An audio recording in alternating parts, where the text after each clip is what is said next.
Tonight, several breaking stories as we come on the air. The dangerous heat wave and the storms in the middle of the country and then moving into the east. Millions on alert. Ginger Z with the new forecast. Also tonight, the spraying in and around New York City amid this West Nile virus warning in more than 30 states. And the Cirque Du Soleil performer and the awful fall. First tonight, this record-breaking heat from the Midwest heading into the east. The real field temperatures up to 115 degrees. And then the severe storms we're watching set to hit and then moving right into the northeast. Also, the state of emergency in Alaska tonight, the deadly landslide there. And near the Grand Canyon, the torrential rains turning deadly. A woman swept away. Ginger Z tracking it all, and she has this new forecast.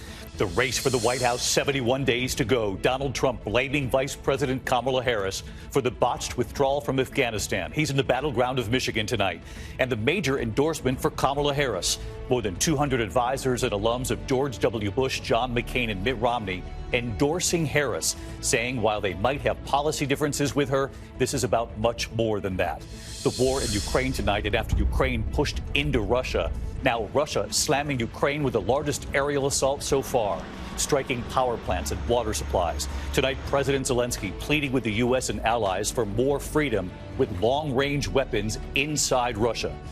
Back here in the U.S., the tragic death of a high school quarterback during his team's season opener.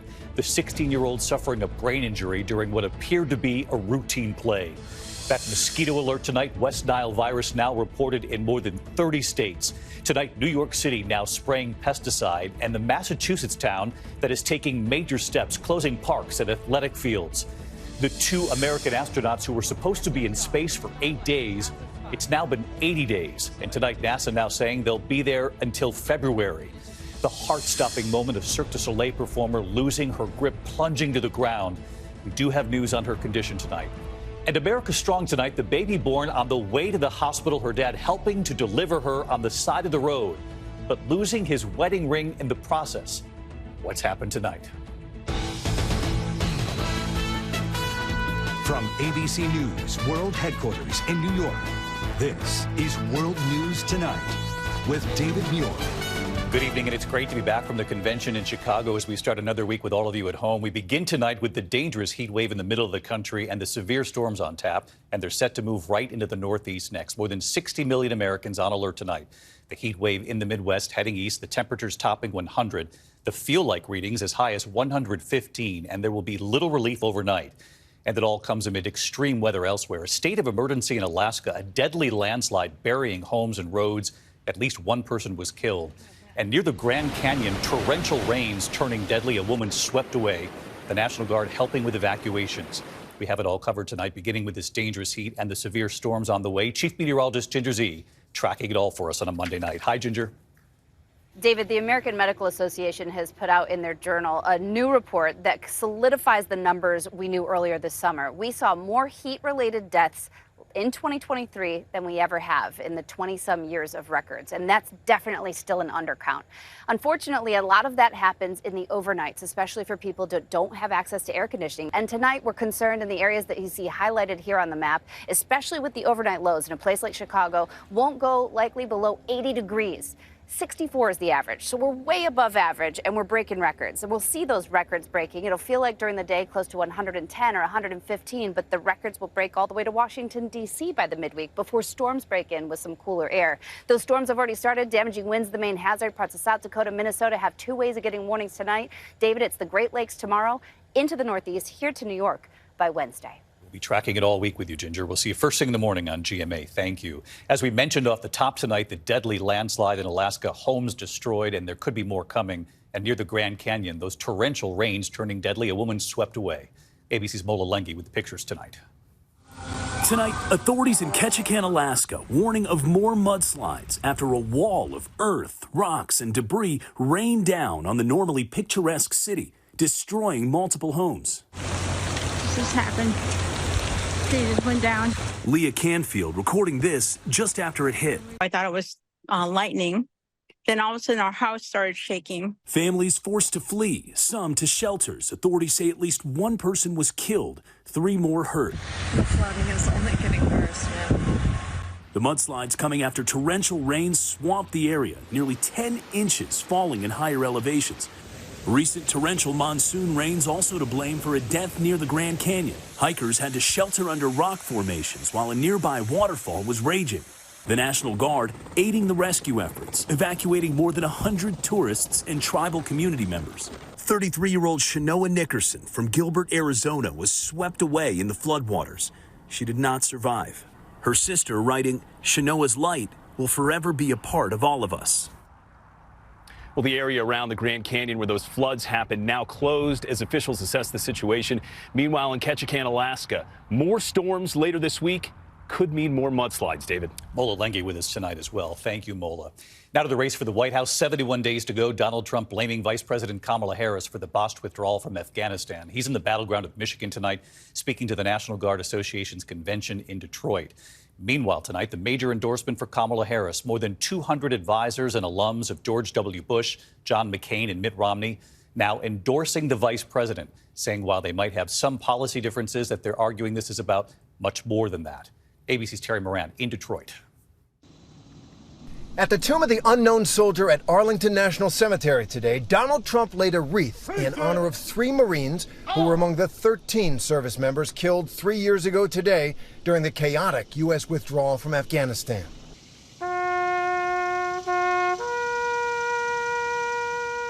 And later, speaking at the National Guard Association's convention in Detroit, Trump made that botched operation and the Taliban's swift takeover a centerpiece of his argument against Vice President Kamala Harris. Caused by Kamala Harris, Joe Biden, the humiliation in Afghanistan set off the collapse of American credibility and respect all around the world. Trump declared that if he's reelected, there will be accountability. We'll get the resignations of every single senior official who touched the Afghanistan calamity to be on my desk at noon on Inauguration Day. You know, you have to fire people. You have to fire people when they do a bad job. We never fire anybody. At the Democratic National Convention, Harris made it clear she is ready to fend off attacks on her toughness on national security. As Commander-in-Chief, I will ensure America always has the strongest, most lethal fighting force in the world. Harris has been off the campaign trail since the convention wrapped up, but Trump has been revving up the pace of his campaign. Later this week, he'll travel to Wisconsin before returning here to Michigan on Thursday, telling some of his campaign's volunteers here late today that this critical battleground state could decide the entire election. If we can win this state, we win the whole thing. We win the whole thing. Now we're going to win the whole thing. Kamala Harris is hitting these battleground states, too. She was in Wisconsin last week during the Democratic Convention, and later this week, she and Tim Walz will go on a bus tour of southern Georgia. And some good news for Harris. More than 200 former staffers of the previous 3 Republican presidential nominees, that's Mitt Romney, the late John McCain, and George W. Bush, have come out and endorsed Kamala Harris, saying that for them, quote, the alternative is untenable. David? Terry Moran covering the race for president tonight. Terry, thank you. We turn now to the war in Ukraine, and after Ukraine pushed deep inside Russia, tonight Russia now slamming Ukraine with the largest area assault so far, striking power plants and water supplies. Here's our chief foreign correspondent, Ian Pannell, tonight. Tonight, Russia unleashing its largest aerial attack across Ukraine since the start of the war.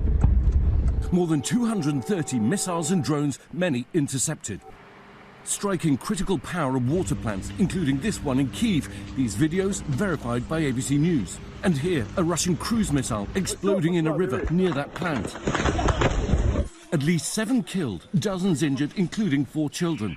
The attack coming 3 weeks after Ukraine's surprise offensive inside Russia. We were near the border in recent days. You can see an American Humvee there heading into Russia and conducted possibly the most audacious operation of this war so far. But America and allies limiting how far into Russia Ukraine's military aid can be used.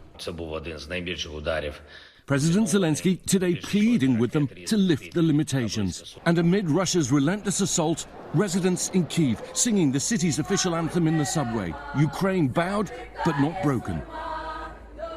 David, no sign the White House is going to lift those restrictions on how far Ukraine can fire Western weapons into Russia. Spokesman John Kirby only saying that conversations are ongoing. David? All right, Ian Pannell from London tonight. Ian, thank you. While in the Middle East tonight, 2 U.S. aircraft carrier groups remain on high alert after a fierce exchange of missiles between Israel and Hezbollah in Lebanon. Let's get right to ABC's Britt Clennett. She's live from Israel tonight. Britt, Iran still signaling it plans to retaliate against Israel? Yes, David, an all-out war between Israel and Hezbollah may have been averted for now, but Iran now doubling down on its threats to strike Israel in response to the assassination of Hamas's political leader in Tehran nearly a month ago.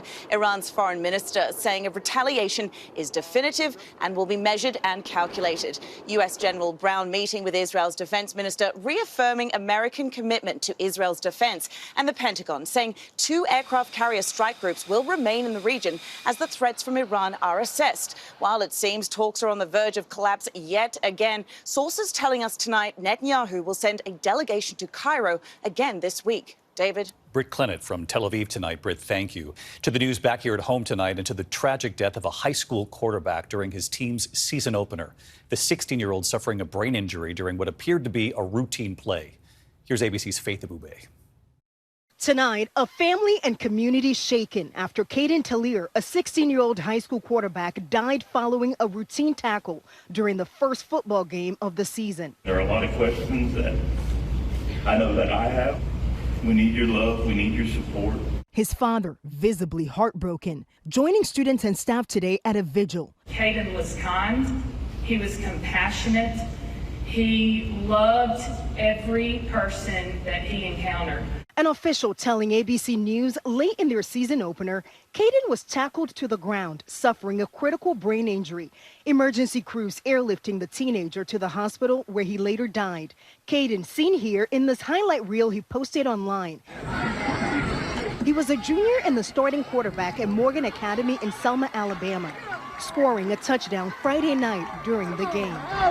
His tragic death comes as the new school year begins and football season kicks into gear. The National Center for Catastrophic Sports Injury Research finding that deaths during games are rare. Last year, out of nearly 2 million players from youth leagues to the NFL, there were 16 reported fatalities. And David, Morgan Academy has suspended all sports activities for the entire week as that community mourns the teenager's death. David. We're thinking about those parents tonight and that whole community. Faith, thank you. Now to the new concern over mosquitoes. West Nile virus now reported in more than 30 states. And in fact, here in New York City tonight, they do plan to spray. And one Massachusetts town has taken major steps, closing parks and athletic fields. And Dr. Anthony Fauci is now home from the hospital, recovering from the West Nile virus himself. Here's ABC's Ariel Reshef. Tonight, in the fight against the West Nile virus, trucks from New York City's health department will be fanning across Manhattan and Brooklyn, targeting disease-carrying mosquitoes with pesticide spray. This is peak mosquito season. Cities are actually prime breeding ground for certain mosquito species. It comes as the country's former top infectious disease official, Dr. Anthony Fauci, was recently hospitalized with the virus. The 83-year-old is now home and expected to make a full recovery. Most everyone who gets West Nile doesn't even realize it. They're asymptomatic, but in small numbers of cases, people will experience fever, headache, body aches. Experts say a hotter, wetter climate puts people in closer contact with more mosquitoes. In Massachusetts, 8 communities, including Boston, are now at high risk for West Nile. And this week, the state will start spraying in some communities to combat an even rarer and more deadly mosquito-borne disease called Triple E. The town of Plymouth now closing fields and parks from dusk till dawn. And David, those mosquito-borne illnesses are not passed person to person. As for that pesticide spray, officials say it is low risk, but you can stay indoors to avoid any potential side effects. David? It is that time of year. Ariel Reshef for us here in New York. Ariel, thank you. We turn now to the 2 American astronauts who were supposed to be in space for 8 days. It's now been 80 days. And tonight, NASA now saying those astronauts will be there until February. Here's Trevor Ault. Tonight, what was supposed to be a week-long space mission now extended into next year. NASA determining it would be too risky for the Boeing Starliner to return to Earth, with astronauts Butch Wilmore and Sonny Williams after their June test flight to the International Space Station suffered helium leaks and problems with the control thrusters. The astronauts' mission was slated for just 8 days. They've already been in space for 80, and now NASA says they'll remain in orbit until February. This has not been an easy decision, but it is absolutely the right one. They'll be flying home with one of Boeing's competitors on board a SpaceX Crew Dragon. Meantime, right now here at Kennedy Space Center, SpaceX is prepping for a separate launch. The Polaris Dawn mission on its Falcon 9 rocket. You can see it there in the distance. That's set to take off overnight with the intent to become the first private spacewalk ever. Billionaire Jared Isaacman is footing part of the bill and serving as commander.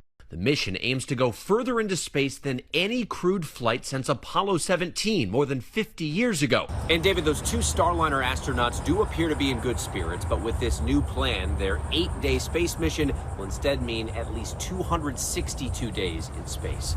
David? All right, Trevor, all tonight. Thank you, Trevor. Two notes on the economy this evening. Labor Day just days away, of course, and some good news for the millions of Americans expected to travel by car. Gas prices continue to fall, dropping for the fourth straight week now, down 6 cents from a week ago. According to Gas Buddy, the national average now $3.30 a gallon, down 49 cents from just a year ago.